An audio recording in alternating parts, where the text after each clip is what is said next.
It's Monday again. Mike and I are down here. Mike's in the other room starting to move some pinball machines around. I'm going to be starting off loading the last software update I did over the weekend and check it out. You can kind of see in the background a little bit of the attract mode running back there. I'm going to load it up and test all the things that we fixed that we pointed out last week. One of the other things we were going to do today was play around with these light holders I printed. Hold on just a second and I'll grab one for you. I'll try and bring it in close enough so you can see it. So these are the light holders. They're threaded, so they screw out. You slide the LED string in from the bottom, and then you screw this through the top, tighten it up. Problem is, I printed them too wide. So the table that I measured at home must have bigger holes, or I incorrectly sized it when I was setting it up or something. So anyway, I'm going to need to reprint some of these. Also, the plastic I'm using, which is PLA, is just too brittle for these little bitty parts, and we're going to get some kind of flexible filament, a nylon, or I think there's a really flexible filament called something like TPU or something like that. I could be wrong about those letters, but there are flexible filaments out there that won't snap off like these did, and so we're probably going to get some of that ordered and see if that works better.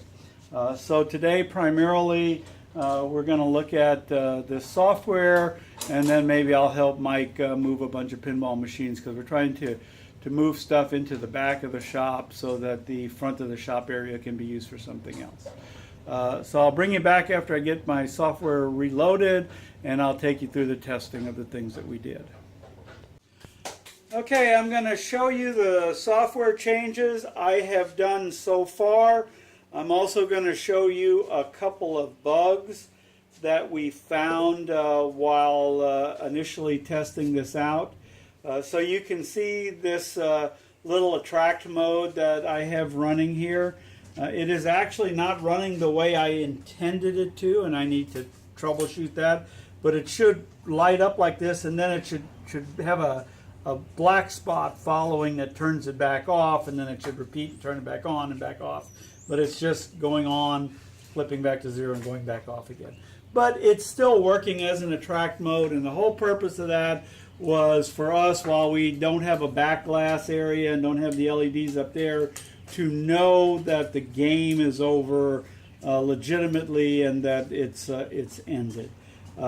So I'm going to start a game, and right off the bat I'm going to show you one of the things that I need to fix. When the ball drops into the outshoot, it needs to give the ball a few seconds to settle before it ejects it, and if this drops in, you can see it immediately fires it back off. Sometimes, since the ball is not settled and right where it's supposed to be, it kicks it off sideways, or it kicks it multiple times, and so I need to fix that. I want that to slow down a little bit. Anyway, once the game gets started, life is good. If we open this up, it turns on the drain light, and if you'll remember last time when we drained the ball, that light stayed on. That has been fixed, so the light goes off now. This light over here would have stayed on also had it been turned on. It also resets now. I haven't tested that yet, but we can try this.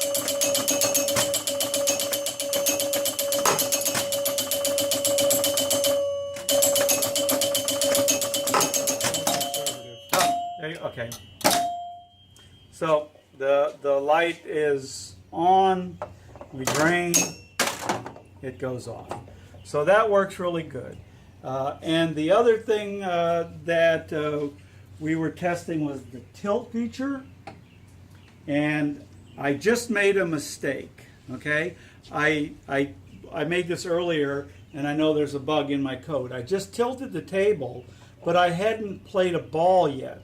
So the game is in a state where it's looking for you to score a ball, and when this drains, it fires the ball back out, but it doesn't reset the game. And it's stuck in this mode, so I'm going to have to reset the table, and I'll bring you back here. Okay, I have reset the table. It is back running again.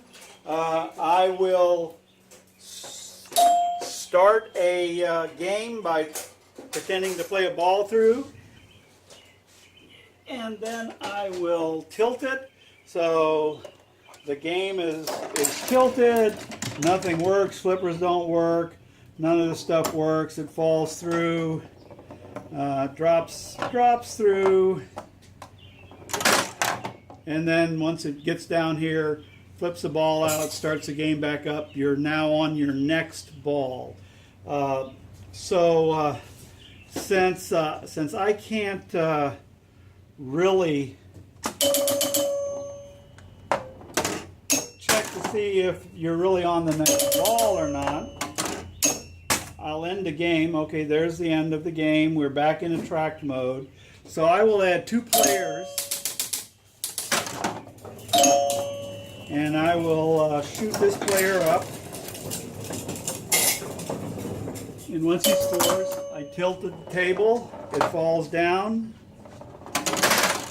It resets. You heard that clunk, clunk, clunk. That's what I need to fix. I need to put a delay in that. So now it should be on player 2. I know you can't see the score wheel from your angle, but I'll tell you that it is player 2 that's playing. So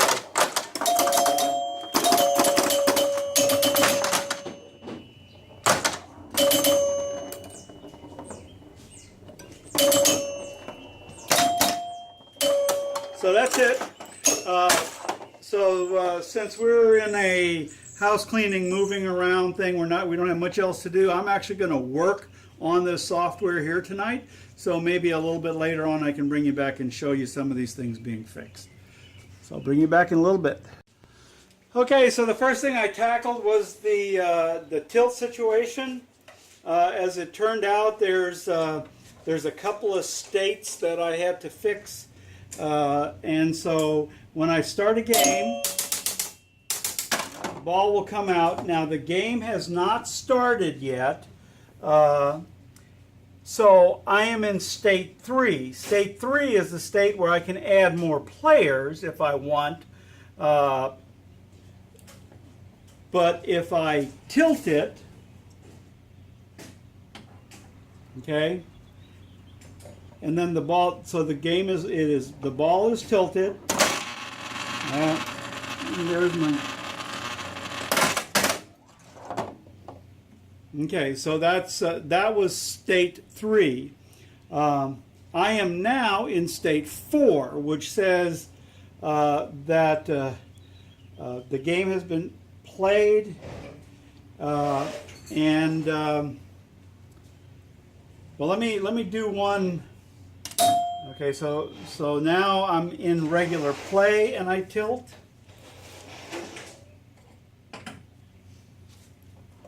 And when the ball drains, it comes back. So when the table is sitting here now that a regular play is in play, it comes into state 4, which means I can't add, I shouldn't be able to add any more players. I need to fix that. I'm obviously got a little bug there still. So once it keeps, yeah, bug there. So anyway, the point is the tilt. If I tilt it, it comes out of tilt. That's what I was trying to do. By the way, I wanted to show something else too here. Normally when the ball drains, I have a bonus of 1,000 that has to get counted off. So when the ball drains, it counts 1,000 and then ejects the ball. So I got a nice slow delay there. But when I tilt, you don't get the bonus. The bonus goes away. So now there's nothing to delay the shooting, which is why I'm getting that rapid fire thing and the ball gets jammed up in here and stuff like that. So that's the next thing I'm going to tackle, is getting this delay in here. And then after I get that fixed, then I'll look at resetting this so that once you get a tilt, you can't add any more players. Okay, I got the delay set on the tilt thing. So basically I want to try a regular game here without tilting, just to make sure I haven't messed anything else up there. Okay, so that all looked perfect. So now I'm going to start playing a game, and then I'm going to tilt it, and now the ball is going to drain through.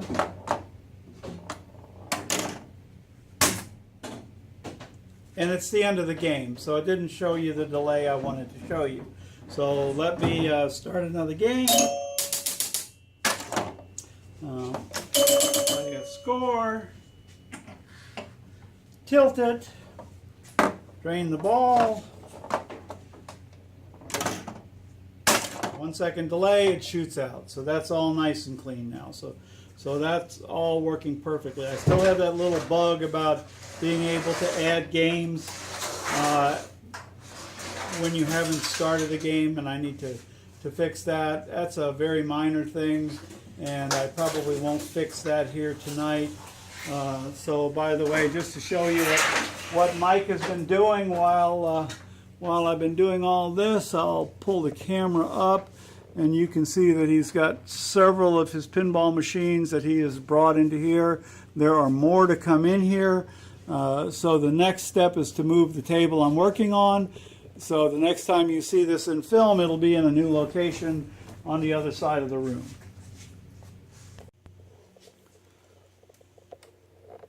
So we're talking about what to do to enhance the attract mode. And what were you saying? I was thinking maybe we could take the A and the B and, just do a toggle back and forth on the A and B? Okay. And then we can do like a run up. Okay. And then a run back. Yep. And then these just do a, just like it does when you play, switch back and forth. Mm-hmm. At the same pace you do this. Right. You just do this. Toggle those back and forth. Yeah, so that's probably pretty easy to do. And then you've already got the code for this, so I'd like to see that. Continue the piano hinge run. Yeah. And of course we got these four we could probably do something with. Oh, you could do something with every light on the table. And the probably what would be really neat would be to, like run one mode for a while and then switch to another mode or something.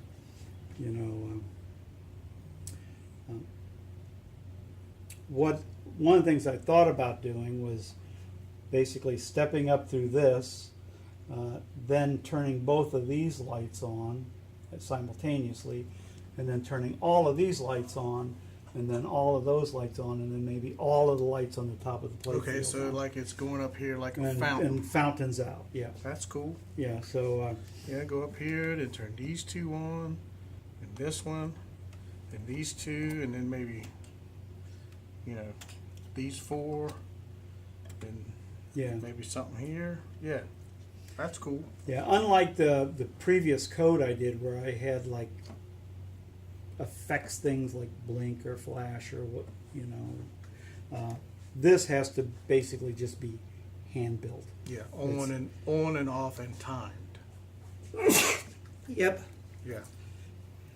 And it's the timing part of it that's kind of the hardest. Yeah. Because you have to get it to look right. See, I'm tempted to try to do something with these two, but you don't have a balance on this side. Right. I mean, what you have over here, but it's all under the plastic. Yeah, I don't know. Yeah, I doubt if you'd see it.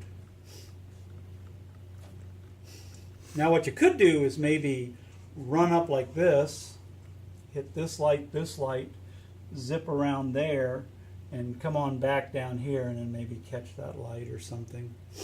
you know, to make a, or a question mark. And you know, well, I was just thinking, when you got this going on, Yeah. maybe you got this going on. Oh, yeah. No, here, here. Mm-hmm. You know, Yeah. because I want to see all the lights, every one of them. Every one of them doing should be something. doing something. Yeah. And then this one. Well, one of the easy things I could do, I have an array of the even lights and the odd lights. So those are the ones that flip back and forth during gameplay. And I could just toggle those lights back and forth. That'd be good. The problem is that these are included in the even odd lights. So I would have to, you know, figure out how not to include those so that they could stay in the other animation sequences.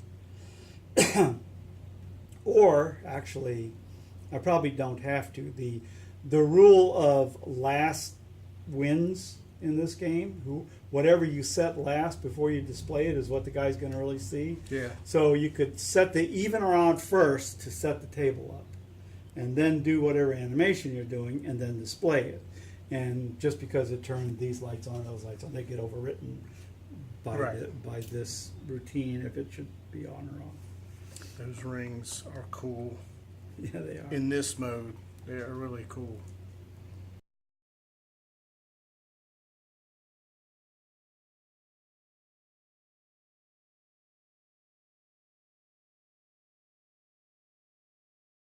Okay, getting close to the end of the day. We haven't worked on pinball machines much because we've been moving pinball machines, but I just wanted to kind of show you a panoramic view of the new shop layout. So we've got a couple of tables over here. We've got some storage stuff off in the corner. We got our tool tables here for working on the pinball machines. You can see ovens back there for baking parts. No, that's Mike's other business. But anyway, there's the pinball machine we're working on, and I have my little stainless steel table back here in the back where I keep my laptop and stuff so I can plug it into the thing. And then on the other side, we've moved some of Mike's pinball machines in here and set them up. Probably sometime in the future we'll set up the working pinball machines back in the corner and move that cabinet out or set it up or so it takes less room or something, and get a little play nook back here in the corner. So that's it. So we spent a lot of time on that, and we didn't get much time to work on the pinball machine itself, but code-wise, we're almost done with this thing. Of course, we got all that back box stuff to do, so maybe next time we can do something with that. And Mike has actually found a potential back glass, maybe. We don't know, so we'll see how that works out. But yeah, it would be nice to get back to work on the back glass and get that part working. So that's going to be it for tonight. I thank you guys for watching, and we'll see you next week.